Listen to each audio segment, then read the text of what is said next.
الحمدللہ والصلاة والسلام علی رسول اللہ۔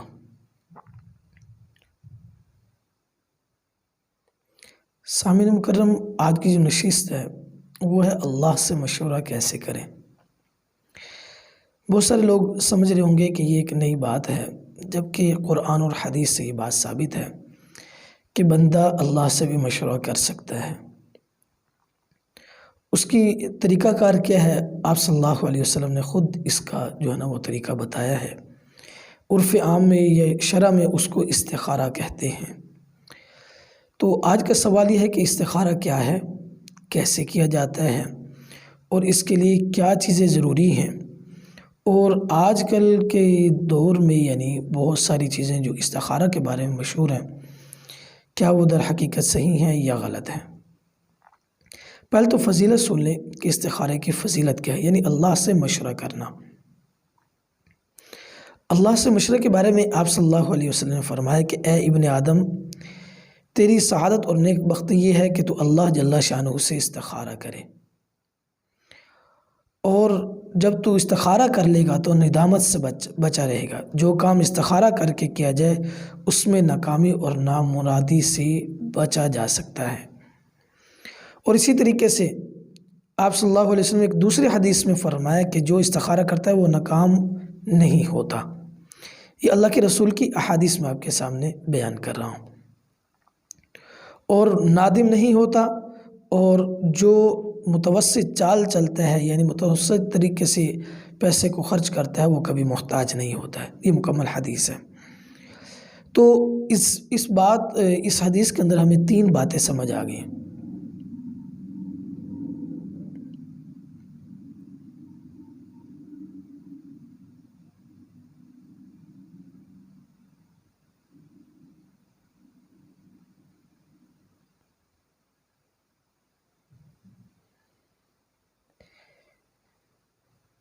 اس کے اندر ہمیں تین باتیں سمجھ آ گئی کہ استخارہ کرنا ایک تو نیک بختی کی علامت ہے۔ ہم کہتے ہیں نا کبھی نیک بخت ہے جی، اس کے بہت بخت کھلے ہوئے ہیں۔ تو استخارہ اگر کوئی آدمی اپنا بخت کھولنا چاہتا ہے تو اللہ رب العزت سے مشورہ کرے، استخارہ کرے۔ اور اسی طریقے سے ہر آدمی یہ چاہتا ہے کہ میں اپنے کام میں کامیاب ہو جاؤں، تو وہ کامیابی کے لیے بھی اللہ رب العزت سے وہ استخارہ کرنا، اللہ رب العزت سے مشورہ کرنا، یہ بہت ضروری ہے۔ اب تیسری بات یہ ہے کہ اللہ کے رسول نے فرمایا کہ بھی کوئی آدمی جب وہ استخارہ کر لیتا ہے اللہ رب العزت اسے ندامت سے بچاتے ہیں۔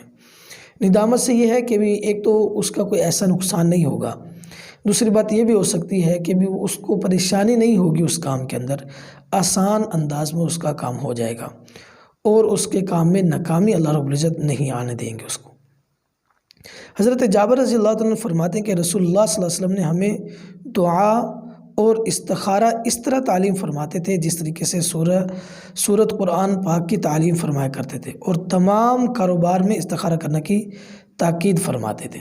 یہ حضرت جابر رضی اللہ تعالیٰ عنہ فرماتے ہیں کہ آپ صلی اللہ علیہ وسلم ہمیں قرآن کی صورتوں کی طرح استخارہ سکھاتے تھے، اور ہر کام کرنے سے پہلے استخارے کی آپ صلی اللہ علیہ وسلم تاکید فرماتے تھے کہ استخارہ کیا کرو۔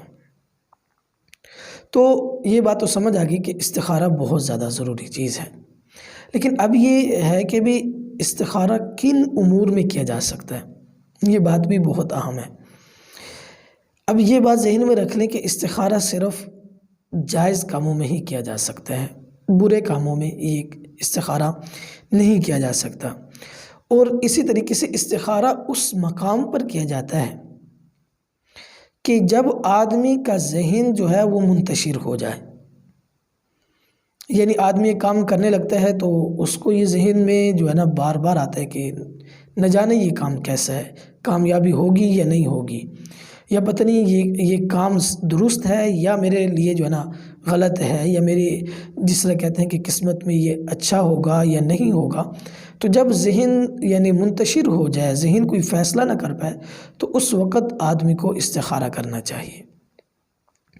اب دوسرا سوال یہ ہے کہ استخارہ کرنا کیسے چاہیے، کیا چیز ہوتی ہے استخارہ؟ تو اس کا طریقہ احادیث کے اندر رسول اکرم صلی اللہ علیہ وسلم نے امت کو تعلیم فرمائی ہے۔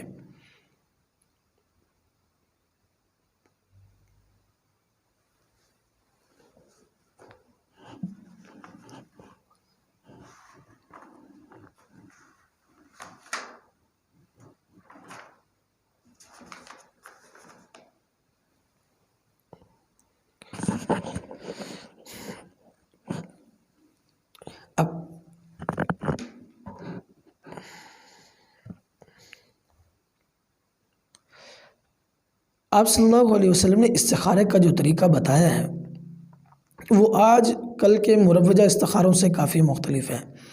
یہ بات میں اس لیے کہہ رہا ہوں کہ بہت سارے لوگوں نے یہ دوسروں سے کروانا شروع کر دیا کہ حضرت ہمارے لیے استخارہ تو کر دیں۔ حقیقتاً استخارہ خود کیا جاتا ہے، یہ ایسی چیز نہیں ہے، یہ ہمارے معاشرے کی جو ہے نا ایک یوں سمجھ لیں کہ بھی کام چوری کا ایک نیا طریقہ ہے کہ بھی ہر چیز مولوی کر کے دے گا، انہوں نے خود کچھ نہیں کرنا ہے۔ تو استخارہ خود کیا جاتا ہے۔ اس کا طریقہ کار کیا ہے؟ اس کے لیے ہمیں صرف اس کے کیا کہتے ہیں کہ اللہ کے رسول نے جو ہمیں طریقہ بتایا ہے وہ ایک حضرت جابر رضی اللہ تعالیٰ عنہ سے روایت ہے کہ انہوں نے فرمایا کہ جب کوئی شخص عظیم کام کرنے کی ارادہ کرے تو اول 2 رکعات اس نیت سے پڑھے کہ میں اللہ رب العزت سے اس بارے میں مشورہ چاہتا ہوں، مدد اور نصرت چاہتا ہوں۔ اور احادیث میں مذکور ہے کہ پہلی رکعت میں سورۃ فاتحہ اور قل یا ایھا الکافرون پڑھے اور دوسری رکعت میں قل هو اللہ سورۃ فاتحہ کے ساتھ پڑھے۔ جو طریقہ ہے وہ ہے کہ 2 رکعات نفل ادا کرے استخارے کی نیت سے کہ اللہ میں تجھ سے اس کام میں بھلائی چاہتا ہوں اور اسی طریقے سے اس اچھے کام میں میری مدد اور نصرت فرما، اور دعا پڑھے، یعنی پہلی صورت میں سورۃ فاتحہ کے ساتھ قل یا ایھا الکافرون اور دوسری رکعت کے اندر سورۃ فاتحہ کے ساتھ قل هو اللہ احد یہ صورت پڑھے۔ اور اس کے لیے آپ صلی اللہ علیہ وسلم نے دعا بھی جو ہے نا تعلیم فرمائی ہے، وہ دعا ذرا لمبی ہے، تو اس کے علاوہ بھی جو ہے نا کئی ساری دعائیں۔ اس کے بعد یہ ہے کہ بھی استخارہ جو کرنا ہوتا ہے اس کا طریقہ ایک تو یہ میں نے آپ کے سامنے کیا ہے کہ بھی دعا پڑھے اور اس کے بعد جو ہے اللہ سے دعا مانگے، اور اس کے بعد کیا ہوگا اس کے بارے میں بڑے ہی امت میں غلط جو ہے نا وہ تصور بیٹھ گیا ہے۔ بعض لوگ یہ سمجھتے ہیں کہ استخارہ کرنے کے بعد رات کو کرنا چاہیے اور نفل پڑھ کے سو جانا چاہیے اور خواب آئے گا۔ اس میں کوئی حقیقت نہیں ہے، یہ ایک سمجھ لیں کہ بھی انتہائی فضول بات ہے، یہ محال نہیں ہے۔ کوئی آدمی پڑھ کے سوئے اس کو خواب نہ آئے، ایسا نہیں ہو سکتا، آ بھی سکتا ہے، لیکن یہ استخارے کا طریقے میں شامل نہیں ہے۔ طریقہ یہی ہے کہ آپ 2 رکعت نفل پڑھیں گے اور دعا پڑھیں گے، اللہ سے دعا مانگیں گے، اور دعا مانگنے کے بعد آپ اپنے ذہن کو ایک طرف متوجہ کر لیں گے، جو ذہن آپ کا جس طرف زیادہ جائے گا وہی آپ کے لیے وہ کام جو ہے نا آپ کے لیے خیر کا باعث ہوگا۔ اب استخارہ کرنا، رات کو نفل پڑھنا، پھر اس کے بعد دعا پڑھ کے سونا، اور بعض لوگ کہتے ہیں کہ جی خواب میں آئے گا، اگر بری چیز نظر آئے تو وہ کام غلط ہے، اگر اچھی چیز نظر آئے تو پھر وہ کام صحیح ہے، یہ کوئی ضروری نہیں ہے۔ عام طور پر یہ جو ہے ہمارے ہاں لوگوں میں یہ غلط بات پھیل گئی ہے۔ ہاں کوئی آدمی سوتا ہے استخارہ کر کے رات کو، اس کو خواب میں اس کے بارے میں کوئی چیز نظر آ جاتی ہے کہ یہ کام صحیح نہیں ہے، یہ کام اچھا ہے، تو وہ کام یہ خواب میں آ جانا کوئی بری بات نہیں ہے، یہ محال نہیں ہے، آ سکتا ہے، اور اگر آ جائے تو وہ اس کے مطابق عمل بھی کر لے۔ لیکن استخارہ کرنے کے بعد سونا اور خواب آنا اور خواب میں اس کی جو ہے نا نشاندہی ہونا، یہ نہ استخارے میں شامل ہے، نہ استخارے کا یہ جو ہے نا کیا کہتے ہیں کہ طریقہ کار ہے کہ اس کے ذریعے سے ہی آپ کو معلوم ہوگا۔ صرف استخارے کا فائدہ یہ ہے، استخارے کا لب لباب جو استخارے سے حاصل ہوتی ہے وہ 2 چیزیں ہیں۔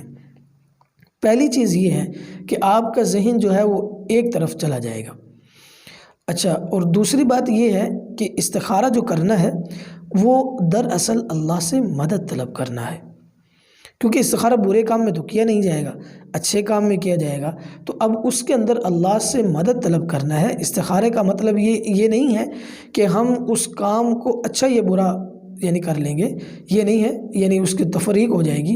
بعض دفعہ ایسے بھی ہوتا ہے کہ آدمی کے ذہن میں اس کی کوئی وضاحت نہیں آتی استخارہ کرنے کے بعد بھی، تو وہ اگر آدمی کا کام درست ہے، مثلا کسی آدمی نے ذریعہ معاش کرنا ہے اپنے لیے، تو اب وہ استخارہ کر لے کہ بھی یہ کیسا رہے گا کام۔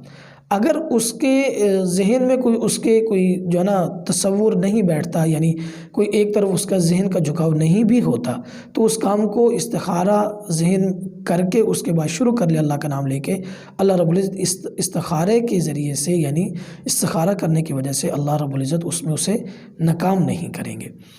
اچھا، ایک اور بات بھی ہمارے ہاں جو ہے نا ایک بہت غلط طریقے سے چل پڑی ہے کہ استخارہ جو ہے وہ دوسروں کو کہا جاتا ہے کہ آپ کر کے دیں، حقیقتاً ایسا نہیں ہے۔ اور اسی طریقے سے بعض لوگوں نے اس کو پیشہ ورانہ طور پر بھی اختیار کر لیا ہے کہ جی آپ کو جو ہے نا بعض رسالوں میں، سنڈے میگزین کے اندر جو ہے نا آپ کو اکثر اس کے بارے میں لکھا ہوا ملتا ہے کہ استخارہ کروائیں۔ تو یہ استخارہ کروانا نہیں ہوتا ہے، استخارہ کرنا ہوتا ہے شریعت کے اندر جو اصل طریقہ ہے۔ اچھا، اب ایک اور بات اس سے بھی عام یہ ہے کہ بعض کام ایسے ہوتے ہیں کہ جس میں آپ کو وقت ہی نہیں ملتا ہے کہ استخارہ کرنا ہے یا نہیں کرنا۔ مثلا آپ کسی جگہ ایسے کام میں چلے گئے ہیں یا ایسی جگہ پہ پہنچ گئے ہیں کہ جہاں آپ کو کوئی فی الوقت جو ہے نا کوئی کام ایمرجنسی طور پر کرنا پڑ گیا، تو اب کیا کریں؟ اب اس کے اندر تو آپ کے پاس اتنا وقت ہی نہیں ہے کہ ابھی آپ نفل پڑھیں گے پھر وہ دعا پڑھیں گے۔ تو احادیث کے اندر، دوسری احادیث کے اندر کچھ چھوٹی دعائیں بھی، یا کہہ لیں کہ چھوٹا استخارہ بھی مروی ہے، یعنی آپ صلی اللہ علیہ وسلم نے بتایا امت کو۔ وہ اسی طریقے سے کہ اللہم اغفر لی واغفر لی، اور اسی طریقے سے اللہم اہدنی واسددنی، اور اللہم الہمنی رشدی۔ یہ جو ہے چھوٹی چھوٹی دعائیں ہیں، اللہ رب العزت نے ہمارے لیے شریعت کو بہت آسان کر دیا کہ اللہ رب العزت نے امت کو یہ بہت ہی آسان انداز میں استخارہ پہنچایا نبی پاک صلی اللہ علیہ وسلم کے ذریعے سے۔ یہ دعائیں پڑھ لیں، اب وہ اس کام کے اندر جب ایمرجنسی پڑ گیا ہے آپ کو، تو اس کے اندر آپ یہ اللہم الہمنی رشدی، یہ جو ہے نا آپ 11 مرتبہ پڑھ لیں، اول آخر درود شریف پڑھ کے اس کام کو کریں، انشاءاللہ اللہ رب العزت آپ کو کامیابی